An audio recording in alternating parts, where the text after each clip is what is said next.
అందరికీ వందనాలండి. మనిషి యొక్క జీవితంలో ఒక్క క్షణం వాళ్ళ గురించి వాళ్ళు ఆలోచించుకున్నట్లయితే మనిషి యొక్క పుట్టుక ఆ మనిషి చేతిలో ఉండదు. మనిషి యొక్క పేరు కూడా ఆ మనిషి చేతిలో ఉండదు. మనిషి యొక్క మొదటి స్నానం కూడా ఆ మనిషి చేతిలో ఉండదు. మనిషి యొక్క ఆఖరి స్నానం అంటే చనిపోయేటప్పుడు చేయించేటువంటి స్నానం కూడా ఆ మనిషి చేతిలో ఉండదు. మనిషి సంపాదించుకున్నటువంటి జాబ్ కానీ, సంపాదించుకున్నటువంటి జీతం కానీ, సంపాదించుకున్నటువంటి ఆస్తులు కానీ, ధనం కానీ ప్రతిది కూడా నాదే నాదే నాదే అని చెప్పేసి భుజాలు ఎగరేసుకున్నటువంటి పరిస్థితి మనం చూస్తాం. కానీ ఒక్కసారి ఆలోచించండి, ఈ లోకంలో నీకంటూ ఏమన్నా ఉంటుందా? నువ్వు సంపాదించి తెచ్చుకున్నటువంటి జాబు నీకు ఒకరు ఇవ్వాల్సిందే. నువ్వు సంపాదించి తెచ్చుకున్నటువంటి జీతము నీకు ఒకరు ఇవ్వాల్సిందే. నువ్వు సంపాదించి కష్టపడి తెచ్చుకున్నటువంటి నీ ధనం ఒకరి పాలు అవ్వాల్సిందే. నువ్వు కూడబెట్టుకున్నటువంటి ఈ ఆస్తులన్నీ కూడా ఒకనొక దినాన ఒకరికి చెందాల్సిందే. మరి ఎంతకీ ఈ లోకంలో నీకంటూ ఏముంది? నీ పేరే నీది కాదే, నీ పుట్టుకే నీది కాదే. ఒకరు నీకు పుట్టుకిస్తేనే నువ్వు పుట్టావు, ఒకరు నీకు పేరు పెడితేనే నీకు పేరు వచ్చింది. నువ్వు చనిపోయేటప్పుడు, నువ్వు పుట్టినప్పుడు నీకొకరు స్నానం చేయించాలి.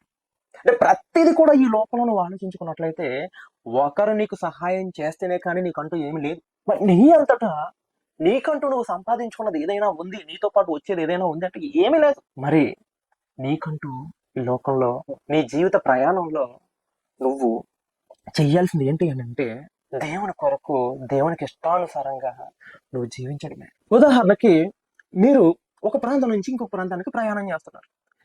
ఈ ప్రయాణంలో రాజమండ్రి నుంచి హైదరాబాద్కి మీరు ప్రయాణం చేస్తే బస్సు ఎక్కిన తర్వాత మీరు కూర్చున్నటువంటి సీట్ని, ఈ సీట్ నాది కదా, నేను చింపేస్తాను, ఈ బస్సుకున్నటువంటి బోల్ట్లు పీకేస్తాను, ఈ సీట్ని నేను ఇక్కడి నుంచి లాగేస్తాను అని అంటే మీ ప్రయాణం సుఖవంతంగా ఉంటుందా? ఉండదు. అయితే వాళ్ళు నేను మిమ్మల్ని దించేయడం, లేదంటే బస్సుకి ఏదో ఒకటి అవ్వడం జరుగుతుంది. అలా కాకుండా మీకు ఇచ్చినటువంటి సీట్లో మీరు కుదుటంగా కూర్చొని మీ ప్రయాణం అంతా కూడా ఎవరిని ఇబ్బంది పెట్టకుండా, మీకు మీరే ఎటువంటి గందరగోళాలు చేయకుండా మీరుంటే మీ గమ్యస్థానానికి మీరు చేరుకుంటారు కదా. రాజమండ్రి నుంచి హైదరాబాద్కి గమ్యస్థానానికి చేరుకుంటారు కదా. మళ్ళీ అదే బస్సు మీద మళ్ళా మీరు మీ రాజమండ్రికి రావాలి కదా. అలా కాదు, నేను వెళ్ళిన బస్సుని నాకు నచ్చినట్టుగా నేను చేస్తాను, బోర్డులు మీకు వెళ్తాను, ఫైల్కి పంచర్లు వేస్తాను, నాకు నచ్చినట్టు నేను చేస్తాను అంటే నీ ప్రయాణం ఏమైపోద్ది? మధ్యలోనే అయిపోద్ది. సో నీ ప్రయాణం మధ్యలో ఆకుండా ఉండాలి అంటే నీ ప్రయాణం అంతా కూడా సుఖవంతంగా ఉండాలి. ఒక విషయం దేవుడు చెప్తున్నటువంటి మాటను మీరు గ్రహించాలి. ఏంటి అని అంటే ఈ లోకంలో నువ్వు చేసేటువంటి ఏది కూడా నీకు రాదు. ఈ లోకంలో నువ్వు చేసేటువంటిది ఏది కూడా నీతో పాటు రాదు.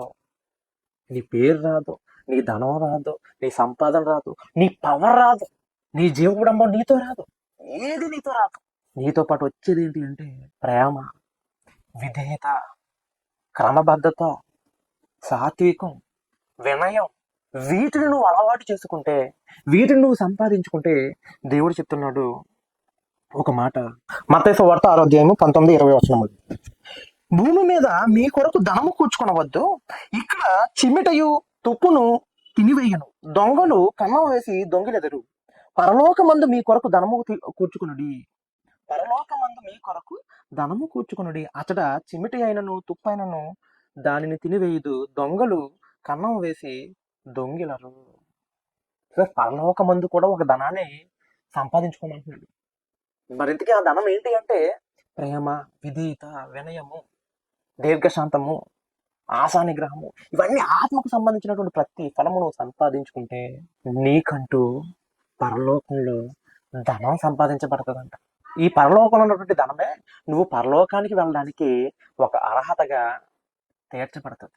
కాబట్టి దేవుని యొక్క సంగమా, మీరు చేయాల్సింది ఏంటి అంటే క్రైస్తవులుగా, దేవుణ్ణి ఆరాధించేటువంటి వ్యక్తులుగా, దేవుని యొక్క ప్రియమైనటువంటి బిడ్డలుగా మీరు ఈ లోక మర్యాదను అనుసరించక పరలోక ధనాన్ని సంపాదించుకుంటూ ప్రతి ఒక్కరూ ప్రేమ, వినయము, సాత్వికము, విధేయత, దీర్ఘశాంతము, ఆశా నిగ్రహము, ఇవన్నీ ఆత్మకు సంబంధించిన ప్రతి ఫలము మీరు కలిగి ఉండాలని, ఇవే మీతో పాటు వస్తాయని ఒక విషయాన్ని మీరు గ్రహించాలని కోరుకుంటూ నా మాటలు ముగిస్తా ఉన్నాను. అందరికీ వందనాలు.